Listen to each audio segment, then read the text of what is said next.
Good afternoon. Welcome to Midday News right here on 3FM 92.7. We come to you live from our studios here at Adesawe Kanda in Accra and our numerous affiliates across the country. Also live on our social media platforms on Facebook and on X. Coming up this afternoon, government says it is ready to engage bankers of the affected traders in the Edum Blue Light fire incident to renegotiate flexible payment terms for their credit facilities. We'll be live there at the market. Also this afternoon, stakeholders in the agricultural value chain in the northern region expressed concerns over the incidents of low productivity recorded.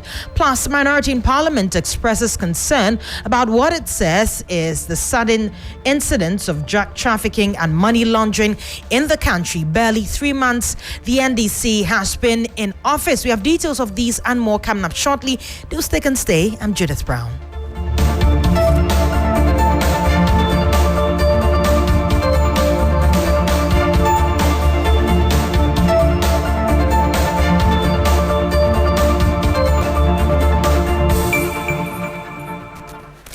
And our first story, pressure is mounting on education institutions to allow Muslim students to practice their faith without any hindrance. This comes barely 24 hours after the Minister of Education, Haruna Idrisu, reiterated the need for schools to renegotiate or recognize that Ghana is a secular state with freedoms and rights, and the need for the heads of schools to allow Muslims to live out their faith. Now, the comment follows the decision of St. Rose's Senior High in Akwatia in the eastern region to deny Muslim students the opportunity to go home to observe the Eid al-Fitr despite a circular by the Ghana Education Service. Now, we'll be engaging an educationist, Dr. Peter Patianti, shortly, but first, let's take a listen to Haruna Idrisu.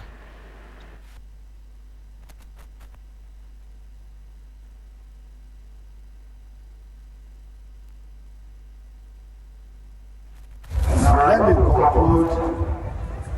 I want to thank you all on behalf of Excellency for the faith and trust you have reposed in the name as President of the Republic.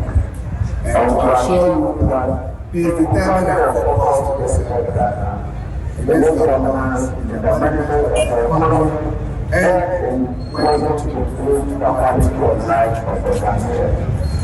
Speaking today after the Eid celebration, I want to announce as Ghana's Minister for Education that every Ghanaian child and every Ghanaian is entitled to the full benefits of all the rights and the freedoms guaranteed under the 1992 Constitution. Therefore, no Islamic school nor a Christian school has the right to deny any Ghanaian child the right to practice and profess the religion of choice. You will find any such conduct unacceptable and you are confident that actually sanctions are. Therefore, whether it is an Islamic school or a Christian school, you have to recognize and respect the obligation of every Ghanaian child to have the right to practice and profess their religion. Well, let's now engage Dr. Peter Patianti. He joins us live on the phone now. Good afternoon, sir. Now, this long-standing issue appears to resurface. What is your take on the latest? Thank you very much, and good afternoon to your listeners. I think that the position by the headmistress or the headmaster is out of place. We all know that during these festivities, students are allowed to undertake certain activities or are allowed to go home. So I think that what the position that they took is not in line with the normal practices in most of our senior high schools. And that is why I would want to say that this is not the position of most senior high schools in the country. And as far as I'm concerned, in most senior high schools, students are allowed to practice their faith and they are allowed to do what, their religious affiliation expects them to do. We might experience this once or twice, in certain schools, but that is not the reflection of the education system in Ghana. And I think this point has to be made forcefully. And moving forward, what's your recommendation? I think that school leaders should avert their minds to the position of the Constitution, and more importantly, to directives that have been given to them by the Ministry of Education. I know that some schools have their unique practices and other things, but they should look at this from the perspective of the generality of the people that we are, and ensure that they do not allow their personal beliefs and practices to supersede the Constitution of Ghana that allows for freedom of association in terms of religious practice and other things. Right, many thanks for your time. That is an educationist, Dr. Peter Partianti. He has been giving us more details on this developing story. But let's move on to some more story, because the Ashanti Regional Minister, Dr. Frank Amoako-Hene, has revealed that a total of 2,900 individuals were affected by the March 21 fire disaster, which battered the Blue Light Market at Idum PZ in Kumasi. This was contained in a data NADMO collected after the disaster. Let's listen to him. 2,900 people have been affected. Per the NADMO report, 1,300 plus of them have the capacity to feed themselves, and in those basic needs they can provide for themselves.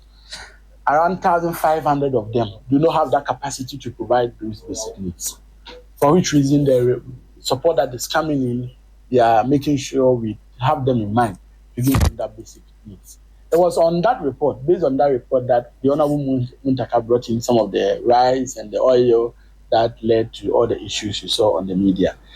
Be as it may, realize that most of the people who actually engaged in the act were not people who were affected.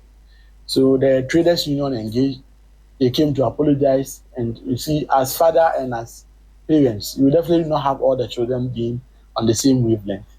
So we decided that those who are in need and have come around, the NADMOs will still let them have access to the material. It is for them, and for that reason for which he brought the items down.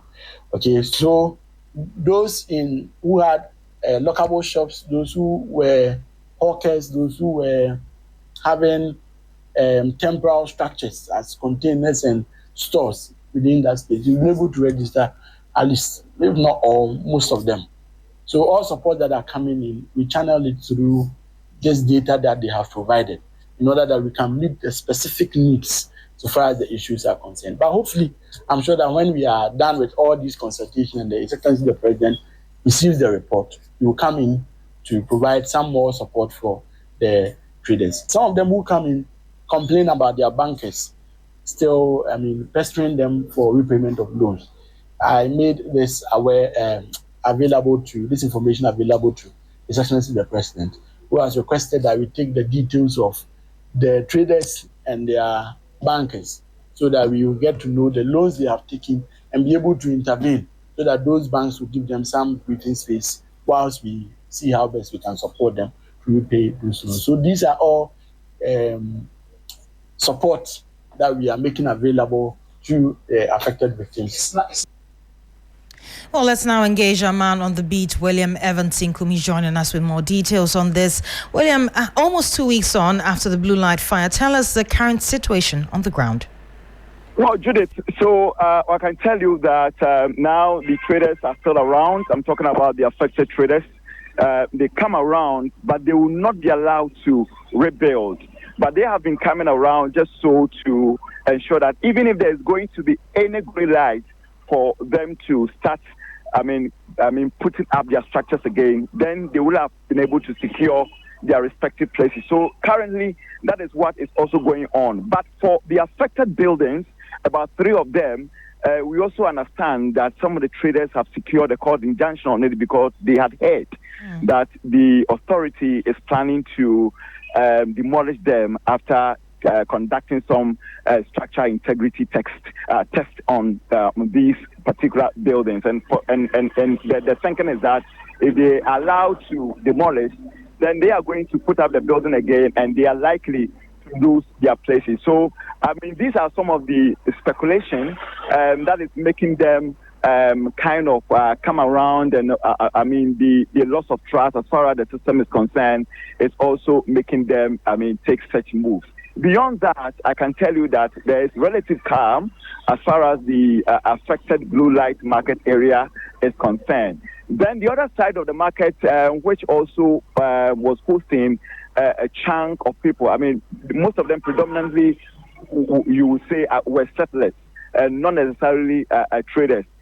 Part of that particular place have also been demolished by the authority, I mean, at the behest of the Regional Coordinating Council, because they could also not afford another disaster, which probably could be worse than what we will witness on the 21st of March, Judith.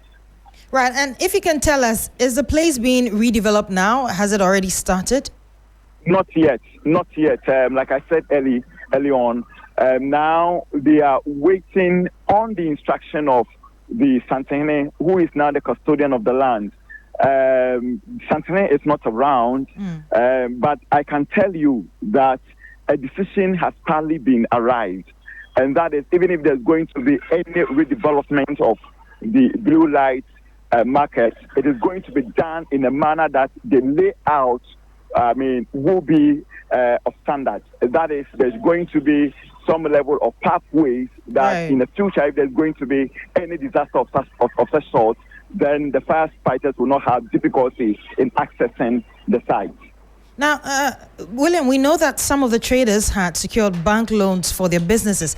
Are they complaining of any pressure of any sort from their banks? Well, absolutely. I mean, two of them have even called me last week. They were actually asking for a report because their bankers or their banks were demanding for a report to be able to enter into another negotiation. But there's a good news. The regional minister said that the president has been briefed about this particular development, and there's a possibility of government engaging bankers of these affected traders to have a renegotiation, which will at least offer them a flexible payment term. So that particular move is being initiated. Okay, and what is the government saying about this particular one, the issue of the banks? Well, so what government intend doing, at least from what we are hearing from the minister, not necessarily to pay the loan from the coffers of the state, but to sit down with the bankers and renegotiate a flexible term. Because some of the traders have lost everything. I remember one woman telling me that she's lost everything. She had 2 warehouses stocked with wares. They're all gone. Her retail shop is also gone. So she has nothing. So such a person, she will need, flexible, or she will need more time to be able to reorganize herself. Of course, they're also seeking other credit facilities. So the negotiating, per my understanding, is going to be 2.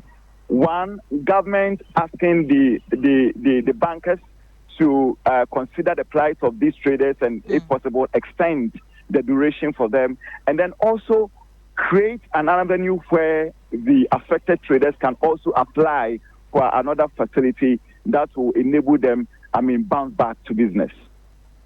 Right, many thanks for your time. That's my colleague and the Northern Bureau Chief, William Evanson, whom he has been following up on that particular story of the fire outbreak at the Doom Market in Kumasi. But let's do one more story before we go. The minority in Parliament has expressed worry about what it says is a sudden rise in drug trafficking and money laundering in the country barely 3 months after the NDC came into office. A ranking member of the Defence and Interior Committee of Parliament, Reverend Intim Fodjo, addressing the media in Accra, called for swift and transparent investigations by the national security. Cocaine and cash. Ladies and gentlemen, on another security matter related to our airspace, the Minority Caucus calls on national security to, as a matter of urgency, make public the content of cargo suspected to be cocaine and cash transported into the country by 2 suspicious flights, namely Med flights N823AM and Kavok Air private jets Antonov and 12B, which landed on the tarmac of Kotoka International Airport in March 2025 from Gran Canaria, an island of Spain, and departed to the same Gran Canaria days after their arrival. Reliable intelligence intercepted by the Minority Caucus indicates that on March 20th, 2025, Air Med flight N823AM, which is an air ambulance, and I must stress, it's an air ambulance designed specifically to carry patients, landed at Kotoka International Airport in Accra, Ghana, and remained in the country for 5 days before departing 1 a.m. on March 25th, 2025, back to Gran Canaria. Our intelligence further persists that no patient was transported by the said Air Med flights, neither to nor from Accra. There is no evidence of medical referral or patients accompanying or on board the flights on either legs of the flight. We are reliably informed that contrary to the expectation that the Air Med flight would carry patients, the purpose for which it was designed and operates, it rather on this occasion carried suspicious cargo suspected to be cocaine and cash in various United States dollars denominations. And that's our wrap up the midday news right here on 3FM 92.7.